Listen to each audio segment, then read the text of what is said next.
Sutra teratai yang menakjubkan. Bab 7. Perumpamaan kota gaib. Sinfa Siang, Kamis, 24 Februari 2022.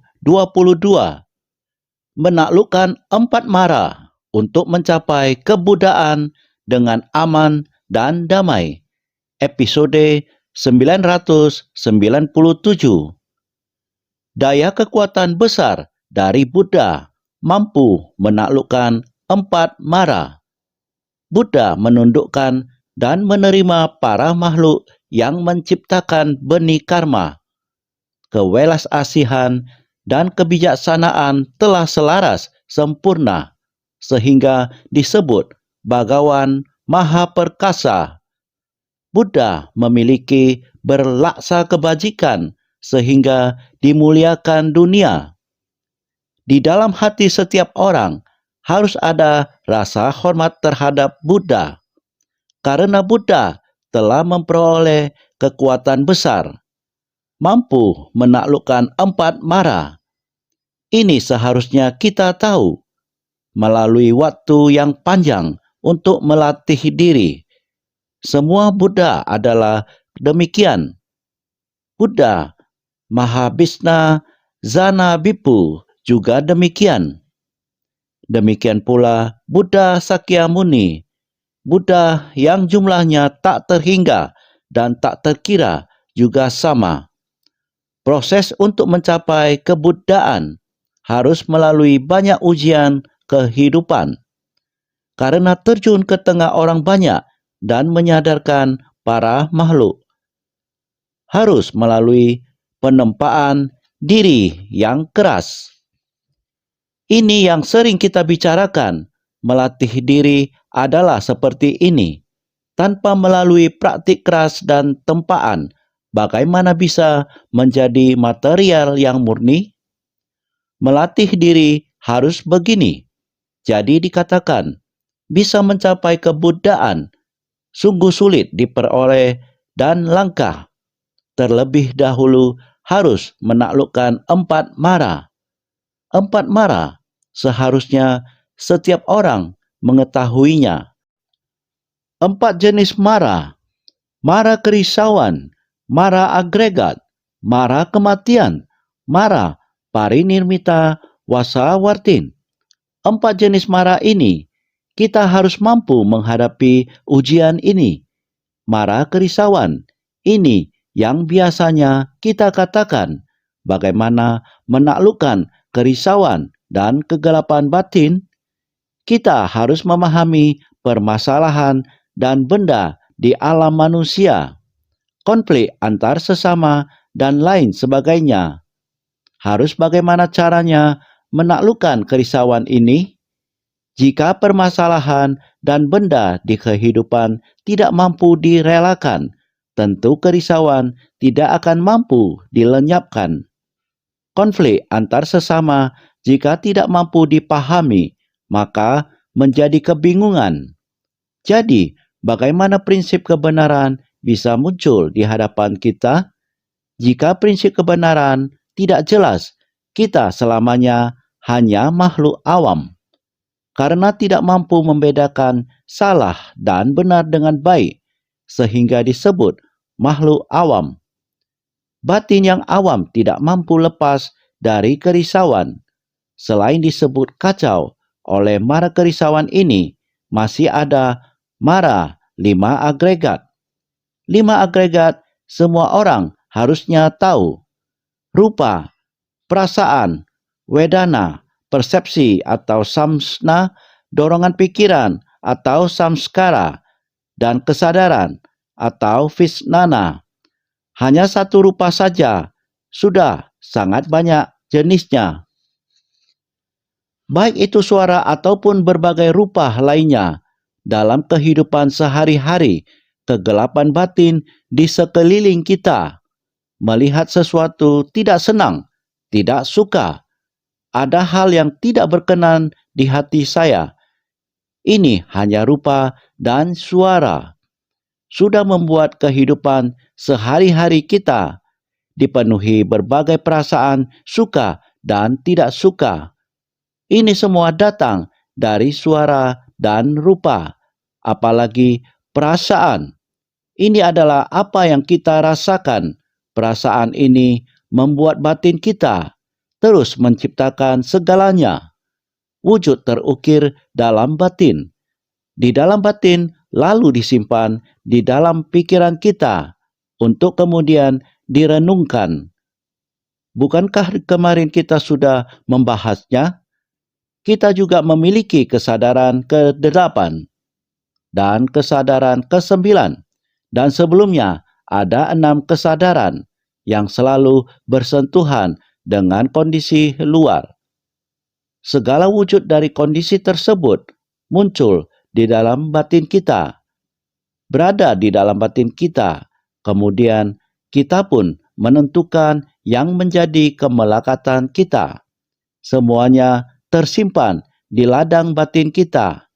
Kemudian di dalam ladang batin kita akan menciptakan, yaitu menyebabkan batin ini menjadi penuh perhitungan. Saat batin ini selalu penuh perhitungan, sebenarnya pengaruh dari kesadaran keberapa itu adalah kesadaran ke-7 yang selalu penuh perhitungan. Karena di awal-awal kita sudah menggunakan 6 kesadaran dan semua kondisi luar tersebut sudah terekam di dalam batin kita. Kemudian kita akan menyimpan kemelekatan ini di kesadaran ke-7. Kita menjadi penuh perhitungan, mulai untuk menggarap ladang batin ini, dan kita akan mengambil berbagai tindakan.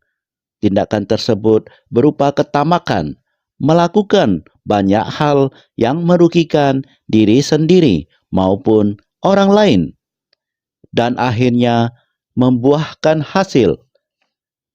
Semua buah dan hasil ini akan tersimpan. Tersimpan di mana? Tersimpan di alaya wisnana, yang juga berarti karma telah tercipta, dan semua tersimpan di kesadaran ke-8. Jadi, dalam kehidupan sehari-hari, 6 kesadaran yang di awal bersentuhan dengan kondisi luar dan di dalam batin ini mulai bekerja, diwujudkan dalam tindakan. Ketika kita menciptakan sebuah tindakan, jika itu adalah jalinan jodoh buruk, contohnya kamu merebut kebutuhan orang lain, merusak kepentingan orang lain demi keuntungan diri sendiri, semua ini bisa membangkitkan kebencian, menjalin jodoh buruk. Jalinan jodoh yang tidak baik ini akan menjadi sebuah benih sebab yang tidak baik dan tersimpan di kesadaran ke-8. Ini adalah buah atau hasil. Jadi di alaya wisnana ini menyimpan berbagai macam benih sebab dari semua yang kita ciptakan. Inilah mara dalam batin kita. Mara kerisauan dan mara 5 agregat kita sendiri. Kita sendiri yang menciptakannya. Ternyata setelah satu kehidupan selesai, meninggal dunia, hukum alam ini tidak tahu seumur hidup sudah menciptakan berapa banyak. Akhirnya datanglah mara kematian. Apa yang dibawa pergi? 2 tangan kosong, yang dibawa adalah karma. Sudah berapa banyak karma buruk yang kita ciptakan? Sudah berapa banyak keuntungan yang kita peroleh? Merugikan orang lain demi keuntungan diri sendiri. Keuntungan diri sendiri yang didapat sebenarnya pada akhirnya juga pergi dengan tangan kosong, tetapi penuh dengan karma yang akan mengikuti kita pergi. Pergi adalah kehidupan akan datang. Balasan karma lingkungan di kehidupan akan datang. Balasan karma langsung. Balasan karma lingkungan ada di keluarga yang bagaimana? Orang tua yang bagaimana? Rumah yang bagaimana? Kehidupan kita yang akan datang sebenarnya dari hukum sebab akibat yang ditemui. Siapa yang menerimanya untuk kita? ataukah kita sendiri yang akan menerimanya? Demikianlah seperti ini, kita sendiri menerima banyak kerisauan dan kegelapan batin, balasan penderitaan. Di satu sisi, balasan penderitaan muncul, di lain sisi kembali memperbanyak kerisauan dan kegelapan batin. Demikianlah terus-menerus, tiada henti. Inilah kehidupan. Inilah yang dinamakan makhluk awam. Inilah yang disebut mara bagi kita. Mara dalam batin kita. Demikianlah terus-menerus muncul. Jika seseorang beruntung dan memiliki karma baik, melakukan perbuatan baik, melakukan hal-hal baik, terlahir di alam surga. Ada orang melakukan perbuatan baik dan tidak mengharapkan adanya balasan apapun karena ada mendengarkan Buddha Dharma, bersumbangsi tanpa pemberi. Bersedia bersumbangsi, demikian melakukannya. Sebenarnya sangat ingin melatih diri. Dalam proses pelatihan diri yang mereka temukan adalah mara, parinimita, wasawartin. Mara, parinimita, wasawartin datang mengganggu kita, merusak kebaikan yang kita lakukan. Berpikir, saya seharusnya melakukan seperti ini. Tetapi begitu pengaruh dari luar datang, hati bergejolak dan menyerah di tengah jalan. Inilah mara parinimita wasawartin. Mara dari luar batin. Mara parinimita wasawartin datang mengganggu kita sehingga batin kita muncul kegelapan batin yang menghancurkan kebajikan. Sebenarnya kebaikan semacam ini adalah hal yang biasa dilakukan, tetapi hanya karena sedikit kegelapan batin yang diperbuat manusia seperti ini membingungkan hati kita. Seperti ini kita terputus dari kebajikan. Ini bisa dikatakan sebagai mara dalam batin sendiri. Bisa juga disebut mara parinimita wasawatin secara alami. Dengan sendirinya akan terjadi hal seperti ini yang menghalangi perbuatan baik kita.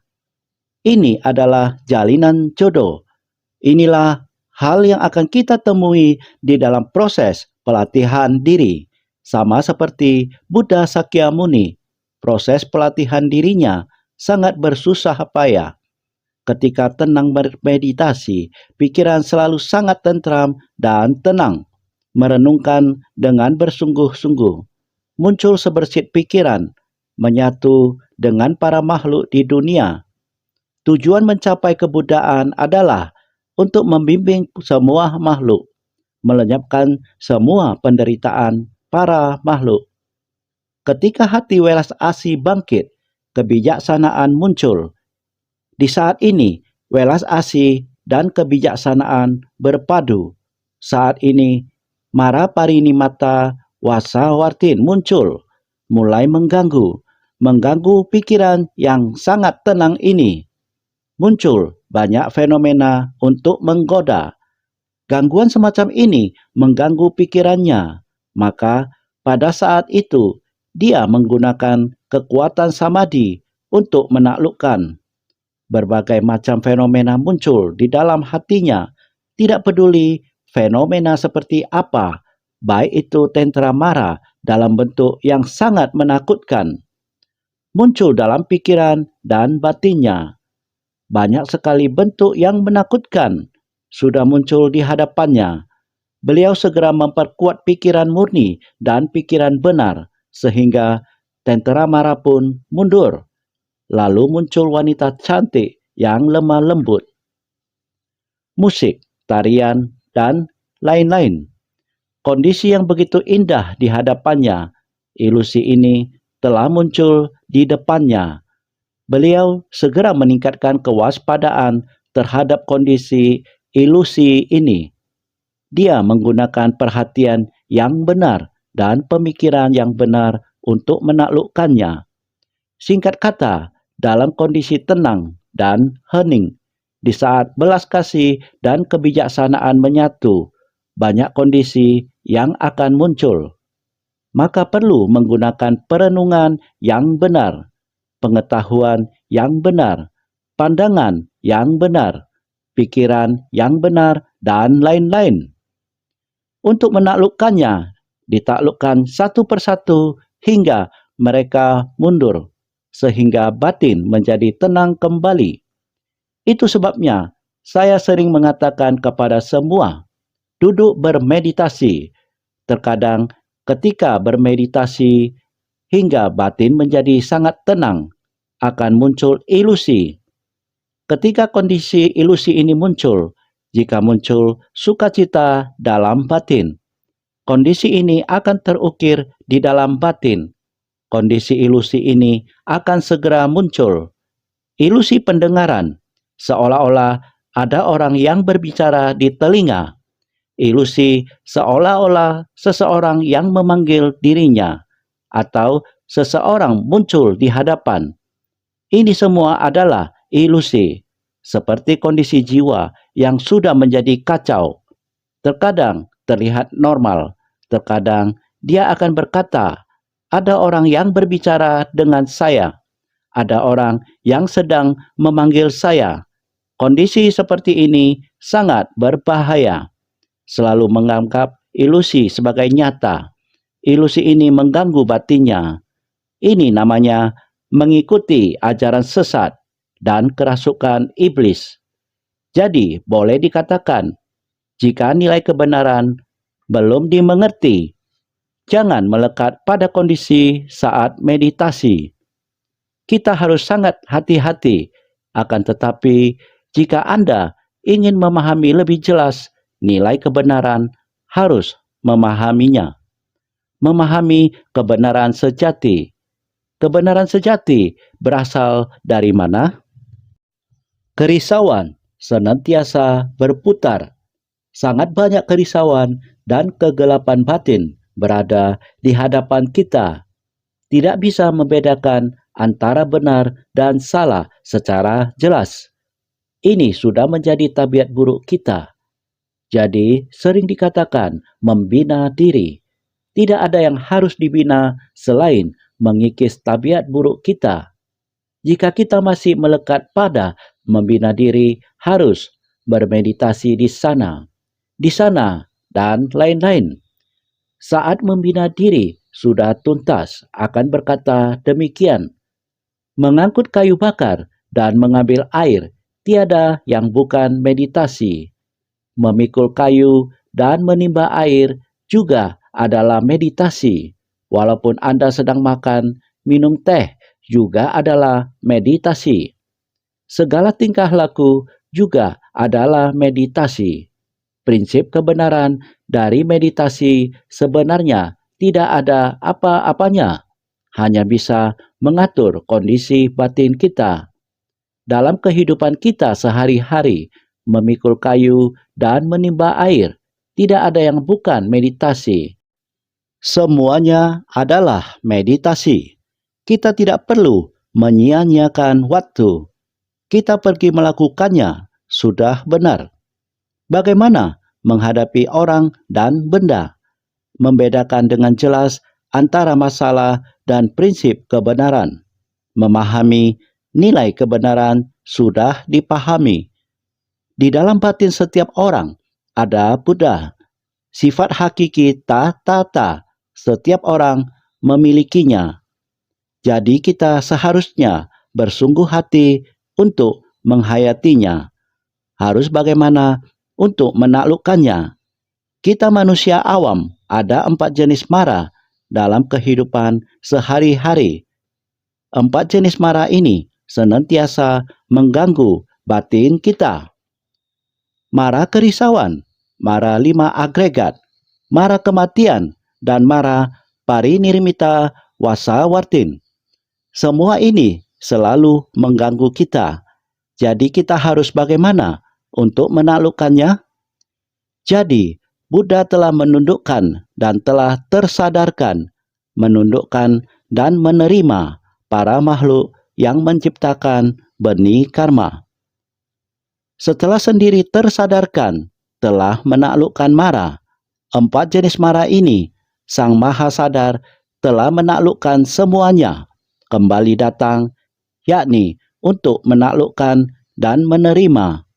Menaklukkan mara dalam batinnya sendiri, dengan membabarkan nilai kebenaran kepada semua orang agar mereka tahu, agar semua tahu, juga untuk membina diri dan memahami 4 jenis mara yang selamanya mengganggu kehidupan kita. Maka, menganalisa sangat banyak nilai kebenaran agar kita tahu benih sebab dari para makhluk menciptakan karma. Kita biasanya harus bagaimana bertindak, bersumbangsi terhadap orang lain tanpa pamrih. Dengan sendirinya, kita akan berterima kasih satu sama lain, saling mencintai dan menjalin jodoh baik. Kenapa para makhluk bisa timbul kegelapan batin? Dengan hati bersyukur untuk mempelajarinya dan memahaminya, menumbuhkan jiwa kebijaksanaan. Ini adalah dengan menciptakan benih karma baji.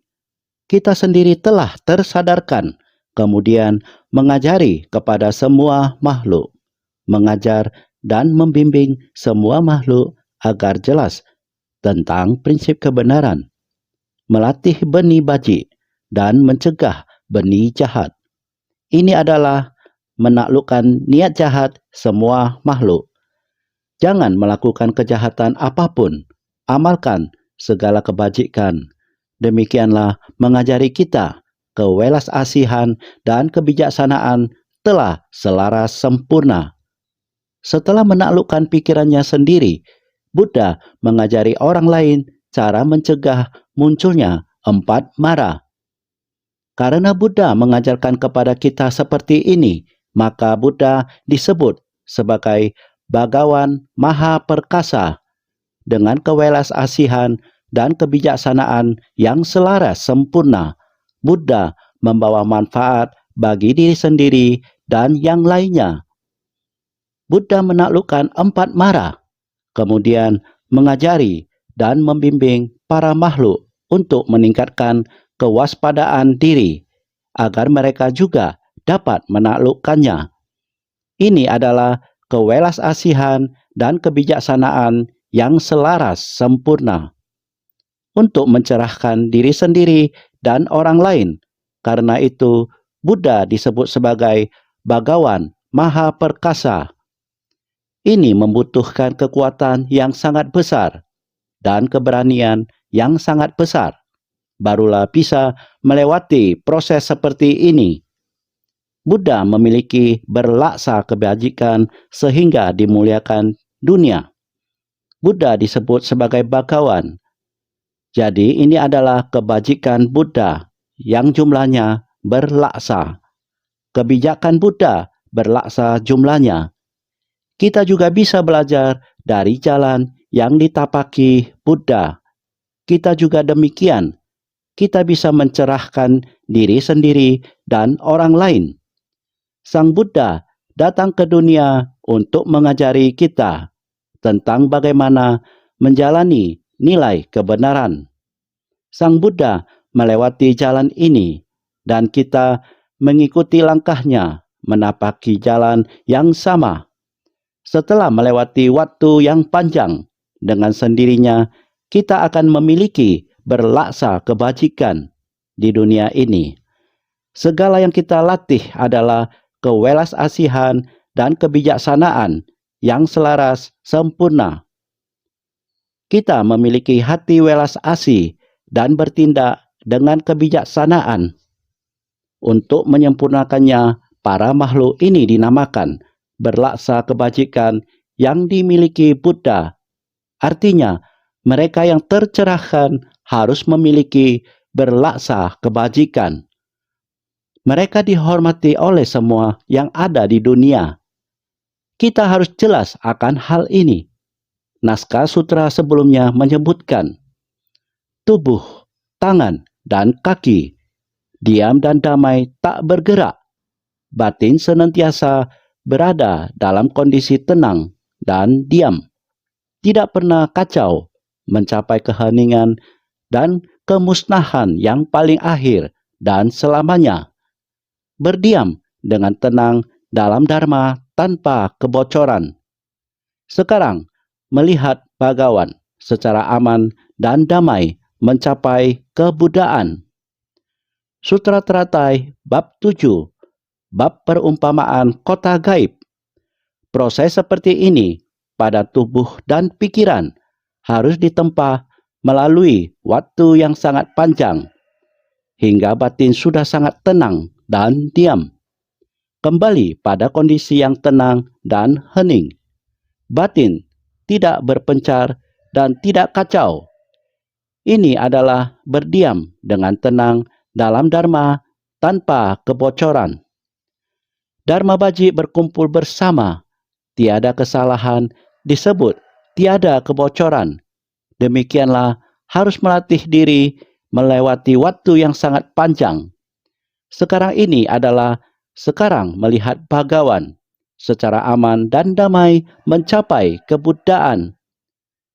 Ini menunjukkan era Buddha Mahabhishna Jana Bhikkhu duduk samadhi selama 10 kalpa kecil sampai akhirnya mencapai kebuddhaan. Selama 10 kalpa kecil tersebut, dewa dan manusia dari surga dan alam manusia semuanya datang berkumpul sebagai pelindung dharma. Semua orang harusnya masih ingat di mana tempat berkumpulnya. Akhirnya, setelah waktu yang panjang menjadi tercerahkan, welas asih dan kebijaksanaan sudah berpadu. Demikianlah sudah mencapai pencerahan sempurna, sudah tercerahkan. Semua orang sangat sukacita. Berikutnya, naskah sutra lanjut mengatakan, kami sekalian memperoleh manfaat baik dan saling mengucapkan selamat dengan maha sukacita. Para makhluk selalu disiksa oleh penderitaan, buta dan suram, tanpa guru pembimbing, tidak kenal akan jalan untuk mengakhiri penderitaan, tidak tahu mencari pembebasan. Pada malam panjang, penghuni alam kelahiran jahat bertambah, sedangkan kumpulan dewa berkurang. Sutra Teratai Bab 7, Bab Perumpamaan Kota Gaib. Sangat bersuka cita karena para dewa datang melindungi Dharma. Akhirnya melihat Buddha mencapai kebuddhaan. Jadi, para dewa yang melindungi Dharma ini sangat sukacita. Sukacita terhadap apa? Kami sekalian memperoleh manfaat baik. Berhubung Buddha sudah mencapai penerangan sempurna, nilai kebenaran seluruhnya sudah berpadu. Semua orang sangat sukacita karena sudah bertemu dengan Buddha. Tidak mudah bagi para dewa untuk bertemu dengan Buddha. Walaupun usia dewa sangat panjang, untuk mencapai kebuddhaan di alam manusia harus melalui berapa banyak asam kaya kalpa? Untuk Buddha Mahabhishna Jina Bhikkhu saja, pikirkan sebenarnya berapa lama waktu yang telah dilaluinya, yaitu masa tanpa awal kalpa sebanyak butiran debu di seluruh alam semesta. Jadi, meskipun usia makhluk surgawi itu panjang, untuk menunggu seorang Buddha muncul di dunia benar-benar tidak mudah. Maka, ketika Buddha Mahabhishna Jina Bhikkhu mencapai kebuddhaan, semua dewa dan manusia sangat bersuka cita. Maka dikatakan, kami sekalian bertemu dengan Buddha, mendengar Dharma, meyakini dan memahaminya. Awalnya, Buddha tercerahkan, telah dapat membabarkan Dharma. Kita semua harusnya dapat meyakini dan memahaminya. Kemudian memperoleh manfaat baik. Pasti akan dapat menerima manfaat. Jadi, semua orang sangat bersuka cita. Kami sekalian memperoleh manfaat baik dan saling mengucapkan selamat dengan maha sukacita. Kami sekalian bertemu dengan Buddha, mendengar Dharma, meyakini dan memahaminya. Setelah memperoleh manfaat baik, kami saling mengucapkan selamat. Hati merasa maha sukacita bertemu Buddha dan mendengarkan Dharma. Makanya dikatakan memperoleh manfaat baik. Sang Buddha dapat muncul di dunia ini benar-benar sesuatu yang sangat tidak gampang. Para dewa semuanya bersukacita, apalagi manusia. Bertemu Buddha dan mendengarkan Dharma, makanya dikatakan memperoleh manfaat baik. Semuanya mengatakan, kami sekalian memperoleh manfaat baik. Semua orang sangat bersukacita. Karena agar dapat memperoleh manfaat baik adalah bertemu dengan Buddha dan dapat mendengarkan Dharma. Satu kata baik merujuk pada pengajaran, prinsip, praktik, dan buah hasil adalah Dharma tanpa kebocoran. Dengan mendengarkan ajaran, dapat memahami prinsip kebenaran, kemudian mempraktikkan sesuai prinsip kebenaran. Melalui praktik mencapai buah pencerahan dengan manfaat baik ini, pasti mampu menundukkan dan mencapainya. Makanya dikatakan memperoleh. Baik, kata baik ini mengacu pada pengajaran, prinsip, praktik, dan buah hasil.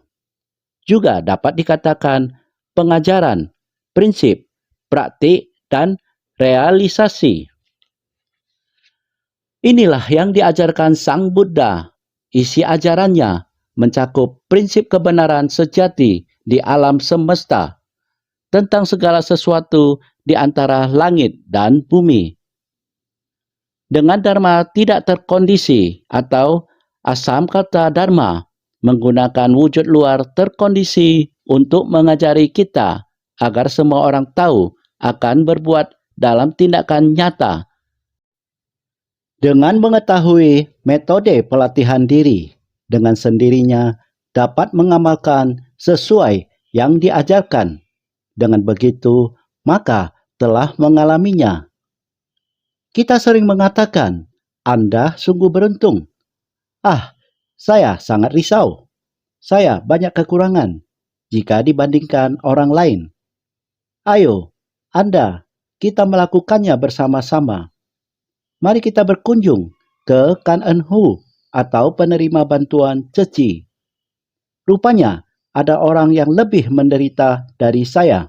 Dengan saya bersumbangsi sedemikian telah dapat menolong dia. Melihat dia mengalami penderitaan, saya merasa jauh lebih beruntung dari dia. Saya bisa menolong dia sehingga kesulitannya dapat diatasi. Melihat penderitaannya telah teratasi, saya sangat gembira. Inilah pengajaran, prinsip, praktik, dan buah hasil dengan nilai kebenaran yang tidak berwujud. Mengajarkan kepada kita bagaimana agar kita dapat mempraktikkannya sehingga pada akhirnya dapat menghayatinya. Inilah nilai kebenaran, maka Dharma tanpa kebocoran. Setelah kita memahami, kita dapat mempraktikkannya dengan tindakan nyata, memperkokoh tekad untuk mencapai pencerahan, yaitu melatih sila, samadhi, dan kebijaksanaan. Kita harus memegang sila untuk mencegah agar kesalahan tidak terulang. Kita juga harus mengetahui bagaimana caranya agar kerisauan tidak lagi tercipta ketika kegelapan batin dan kerisauan datang. Sila demikian. Sila dapat mencegah kejahatan. Kita juga harus segera bersamadhi, menetapkan pikiran untuk melakukan kebajikan. Maka, jangan melakukan kejahatan apapun. Amalkan segala kebajikan. Kita menetapkan pikiran untuk menuju ke arah yang bajik. Setelah menentukan arah tujuan yang bajik ini, maka kita harus melangkah maju. Inilah kebajikan dan kebijaksanaan. Penerapan kewelas asihan dan kebijaksanaan secara bersamaan. Dharma tanpa kebocoran. Kita tidak dapat membiarkan kebocoran pada nilai kebenaran ini. Perbuatan bajik juga jangan sampai terjadi kebocoran. Dengan mendengarkan ajaran, dapat memahami prinsip kebenaran. Mendengarkan ajaran Buddha, memahami prinsip kebenaran ini. Berdasarkan prinsip kebenaran ini, melatih diri, memahami prinsip, telah mengerti akan pengajaran, doktrin ajaran, praktik, tercerahkan, dapat merealisasi buah pencerahan ini. Ini dinamakan mendapatkan manfaat baik. Jika demikian, pasti dapat mengatasi semua kesulitan.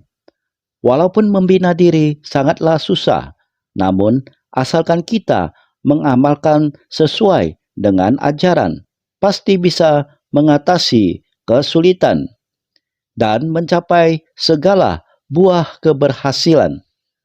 Buah dari kebajikan pastilah tercapai, maka disebut memperoleh, sehingga kami sekalian memperoleh manfaat baik. Artinya adalah jika Sang Buddha datang ke dunia, beliau akan mulai membabarkan tentang nilai kebenaran agar kita dapat mengerti. Setelah mengerti akan nilai kebenaran, maka kita dapat mempraktikkan dalam tindakan nyata. Dengan mempraktikkan dalam tindakan nyata dapat merasakannya, maka para makhluk selalu disiksa oleh penderitaan.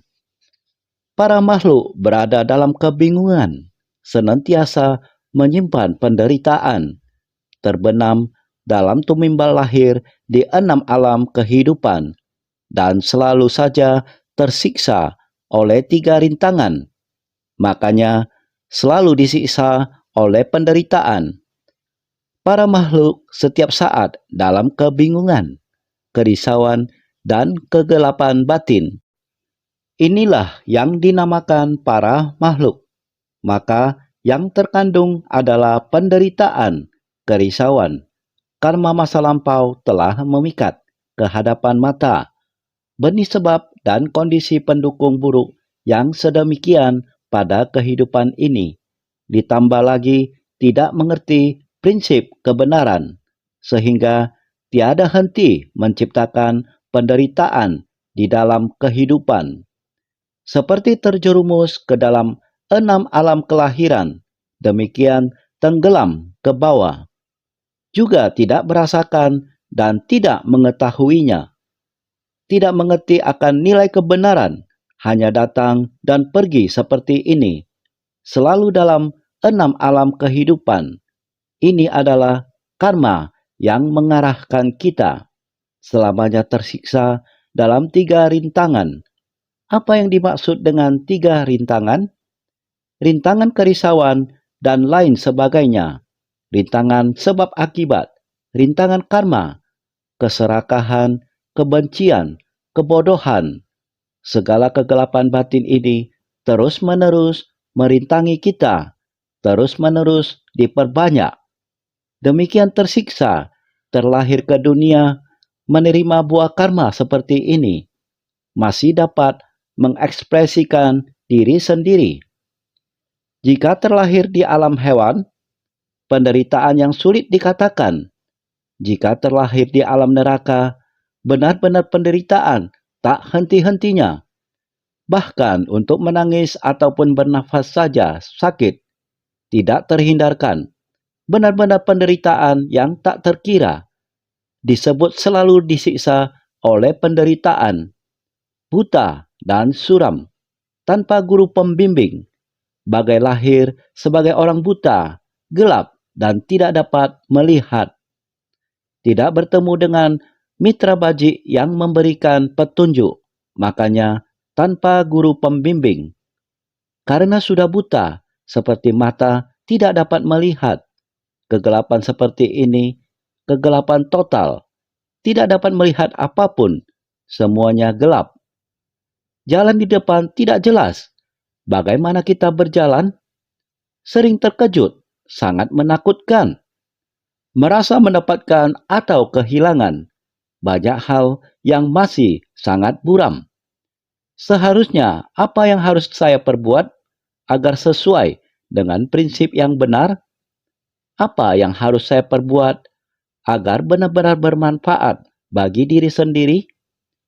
Inilah apa yang sebenarnya terjadi di dunia. Semua orang biasanya seperti ini. Kita tidak tahu harus ke arah mana, juga tak punya kesempatan untuk bertemu penolong, tidak bertemu dengan mitra bajik yang memberikan petunjuk, karena tidak bertemu dengan penolong yang membimbing kita, sehingga dikatakan tanpa guru pembimbing. Tak ada orang yang membimbing kita dan mengarahkan kita ke jalan yang benar, buta dan suram. Maksudnya, tiada mata kebijaksanaan disebut buta. Diri kita selalu berada dalam kegelapan dan tak dapat melihat. Buta dan suram. Tiada mata kebijaksanaan disebut buta. Kondisi delusif layaknya malam hari disebut suram. Semua makhluk berada dalam kebingungan berkaitan dengan dharma dan orang. Batin dan kondisi semuanya gelap, makanya dikatakan suram. Meskipun kita memiliki sepasang mata, namun apa yang dapat kita lihat? Semua adalah wujud yang memikat kita. Jadi kita adalah seperti demikian, selalu saja tergoda sampai ikut terbawa wujud luar. Ini disebut tiada mata kebijaksanaan, tidak dapat melihat dengan jelas. Pengetahuan dan pemahaman semuanya salah. Semua ini disebut tiada mata kebijaksanaan. Buta. Kondisi delusif layaknya malam hari disebut suram. Begitu banyak pikiran yang salah dan ilusi seperti ini ibarat malam hari. Sama seperti waktu malam. Selalu saja tak bisa melihat lingkungan dunia dengan jelas. Pandangan yang menyimpang ini dan lain-lain. Semua ini disebut sebagai layaknya malam hari. Sama seperti pada malam hari, sehingga semua makhluk berada dalam kebingungan berkaitan dengan dharma dan orang. Tidak jelas akan dharma terhadap orang lebih tidak mampu memahami. Ini juga sangat menderita. Sesungguhnya siapa yang benar-benar teman dekat saya? Orang yang seperti apa yang dapat membantu saya? Dalam hal berbuat kebajikan, sesungguhnya orang yang seperti apa yang benar-benar adalah dewa penolong bagi saya? Diri sendiri tidak jelas, maka bingung terhadap dharma. Bagaimana melakukannya? Siapa yang bisa melakukan bareng dengan saya? Demikian, kebingungan berkaitan dengan dharma dan orang. Batin dan kondisi semuanya gelap. Batin dan kondisi adalah demikian membingungkan. Makanya dikatakan suram. Bukankah ini adalah keseharian daripada para makhluk? Tidak kenal akan jalan untuk mengakhiri penderitaan. Tidak tahu mencari pembebasan. Tidak mampu melihat dengan jelas akan jalan paling akhir untuk mengakhiri segala penderitaan. Tidak tahu untuk meminta pembebasan. Dalam hati penuh dengan kebingungan dan ketidakjelasan, sekalipun muak terhadap penderitaan, akan tetapi tidak kenal akan jalan untuk mengakhiri penderitaan, sehingga harus menahankan samsara tanpa mencari pembebasan. Tidak kenal akan jalan untuk mengakhiri penderitaan, tidak tahu mencari pembebasan. Demikian tidak bisa membedakan dan mengenali. Jadi tidak bisa membedakan apa itu jalan. Saya melewati jalan. Ini apakah benar? Sendiri pun tidak jelas. Senantiasa dalam kondisi makhluk awam. Demikian buta dan suram. Tanpa guru pembimbing, masa depan tidak jelas. Demikian buta dari kebijaksanaan. Kebijaksanaan batin sudah menjadi buta, tidak kenal akan jalan untuk mengakhiri penderitaan, tidak tahu mencari pembebasan, tidak mampu melihat dengan jelas akan jalan paling akhir untuk mengakhiri segala penderitaan, tidak tahu untuk meminta pembebasan, dalam hati penuh dengan kebingungan dan ketidakjelasan, sekalipun muak terhadap penderitaan, akan tetapi tidak kenal akan jalan untuk mengakhiri penderitaan, sehingga harus menahankan samsara tanpa mencari pembebasan, tidak mampu melihat dengan jelas akan jalan paling akhir untuk mengakhiri segala penderitaan, sudah tidak paham bagaimana menapaki jalan ini, bagaimana agar bisa terbebas dari jalan kelahiran dan kematian ini. Di 6 alam kehidupan ini, bagaimana bisa menapaki jalan yang tepat dan tidak lagi tersesat dan masuk ke dalam jebakan. Selamanya terbebas dari 3 alam rendah, setidaknya kita di alam manusia. Kita dapat mendengarkan Dharma, kita bisa membina diri, tapi ada berapa orangkah yang bisa mendengarkan Dharma? Ada berapa orangkah yang mengenal Buddha, ajaran Buddha, mengenal Dharma benar? Sebenarnya ada berapa orang? Adalah tidak mudah. Jadi, tidak tahu untuk meminta pembebasan karena tidak tahu Buddha Dharma. Bagaimana dia bisa tahu prinsip kebenaran tentang bagaimana terbebaskan? Tidak tahu, walaupun adalah demikian, dalam hati penuh dengan kebingungan dan kegelapan. Gelap kebingungan seperti ini, tidak dapat melihat masa depan dengan jelas. Jadi, walaupun tahu akan penderitaan, saya tidak ingin berada di tengah penderitaan ini lagi. Kita sering mendengar orang mengatakan, saya sangat tidak ingin jadi manusia. Kamu tidak mau jadi manusia, mau jadi apa? Ada orang yang mengatakan, saya melihat kucing bisa begitu disayang orang. Saya lebih baik jadi kucing, jadi anjing. Saya sangat disayang oleh pemilik. Apakah benar kita rela seperti ini? Ada orang yang menderita sampai rela menjadi binatang, tapi dia tidak berpikir bahwa hidup ini singkat, sulit dapat mendengar Buddha Dharma. Seharusnya mencari sebuah jalan benar yang sejati di dunia, hanya mengeluhkan lelah menderita di sana, tidak berpikir untuk mencari cara yang tepat untuk menghentikan penderitaan. Ini adalah kebingungan, sehingga tidak kenal akan jalan untuk mengakhiri penderitaan, sehingga harus menahankan samsara, malah rela ingin menjadi kucing ataupun menjadi anjing. Dia tidak mengetahui masih ada penderitaan di alam neraka, tidak mengerti untuk mencari bagaimana baru bisa terlepas dari penderitaan di setiap jalan, sehingga tidak kenal akan jalan untuk mengakhiri penderitaan, tidak mengerti akan prinsip kebenaran ini, maka terus terikat pada dunia saha yang demikian, membuat kita tidak dapat terlepas, sehingga ini adalah orang yang tidak mengerti untuk mencari pembebasan, karena dia tidak tahu bagaimana baru bisa ada sebuah jalan membuat kita dapat terbebas dari tumimbal lahir, supaya kita dapat mengetahui datang tidak membawa karma.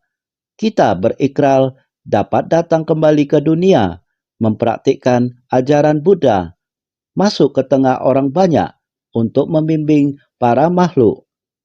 Mereka tidak mengetahui ada jalan ini, sehingga tidak tahu ada jalan pembebasan ini. Maka mereka tidak memohon akan pembebasan, adalah tidak tahu memohon, bukan tidak mau memohon, tidak tahu mau memohon. Bukan tidak mau memohon, kita sebenarnya sangatlah punya berkah dapat mendengar dharma demikian. Pada malam panjang, penghuni alam kelahiran jahat bertambah. Jika tidak ingin memohon ajaran Buddha, selama-lamanya adalah malam panjang, yaitu penghuni alam kelahiran jahat bertambah. Karena orang di dunia menciptakan semakin banyak karma, semakin menciptakan karma yang buruk, penghuni alam rendah semakin bertambah. Bodhisattva Siti Garba, kalau alam neraka belum kosong, aku tidak akan mencapai kebuddhaan. Ikrar ini sesungguhnya sangatlah samar dan jauh. Penghuni alam neraka semakin bertambah karena orang sekarang tidak sesuai prinsip kebenaran. Tidak ada hati yang bermoral kebajikan. Maka penghuni di alam kelahiran rendah akan semakin bertambah. Dunia semakin jahat, penghuni alam neraka akan semakin banyak. Sehingga sedangkan kumpulan dewa berkurang karena alam bajik sudah berkurang. Terlahir di dunia, mungkin berada di alam manusia, tidak paham melakukan hal yang bajik, terus saja saling membunuh, menjadikan dunia seperti alam neraka. Lihatlah, begitu banyak pengungsi. Awalnya mereka kaya raya. Dalam semalam telah berubah menjadi mengungsi. Apapun tidak dimiliki. Bepergian jauh-jauh, sangat dingin. Menderitakah di dunia, walaupun berada di dunia, juga seperti di alam neraka. Mungkin neraka sudah penuh. Dunia sekarang orang yang menderita sangat banyak. Tidak perlu berbicara tentang alam neraka, sehingga pada malam panjang, penghuni alam kelahiran jahat bertambah karena orang yang berbuat dosa dan kejahatan semakin banyak. Sehingga alam serendah ini terus berjalan di jalan kejahatan ini. Sehingga sedangkan kumpulan dewa berkurang, kumpulan dewa dengan sendirinya akan berkurang, panjang seperti malam hari, karena bingung dan suram, menciptakan karma buruk, tidak memahami nilai kebenaran, terus-menerus menciptakan karma, menambahkan balasan karma buruk, semakin banyak, dengan buah akibat dari delusi yang mendorong terciptanya karma. Lebih banyak makhluk yang terlahir di alam jahat. Kumpulan dewa dengan sendirinya berkurang. Malam panjang dari 3 kelompok alam, seperti terasa bagai sedang bermimpi atau mabuk. Pada malam panjang, penghuni alam kelahiran jahat bertambah panjang seperti malam hari, karena bingung dan suram menciptakan karma buruk, menambahkan balasan karma buruk, dengan buah akibat dari delusi yang mendorong terciptanya karma. Lebih banyak makhluk yang terlahir di alam jahat. Sebaliknya, kumpulan dewa berkurang. Malam panjang dari 3 kelompok alam terasa bagai sedang bermimpi atau mabuk. Di antara 6 alam kehidupan, hanya alam manusia dan alam dewa yang termasuk alam baik. Selain alam manusia dan dewa, semua adalah yang jatuh ke alam kelahiran rendah. Alam binatang, alam neraka, alam setan kelaparan. Ini adalah orang yang berbuat jahat. Di antara 6 alam kehidupan, hanya alam manusia dan alam dewa yang termasuk alam baik. Para makhluk menciptakan karma buruk, sehingga lebih banyak yang terjatuh ke alam jahat. Makanya bertambah, lebih sedikit yang terlahir di alam baik, makanya berkurang. Sehingga banyak yang jatuh ke alam kelahiran rendah, maka disebut bertambah. Terlahir dengan karma bajik sedikit, maka berkurang. Ini disebut, sedangkan kumpulan dewa berkurang. Artinya, para makhluk di alam baik semakin berkurang. Kelahiran di alam jahat bertambah, makanya di alam baik berkurang, sehingga kita mempelajari ajaran Buddha harus bersungguh hati.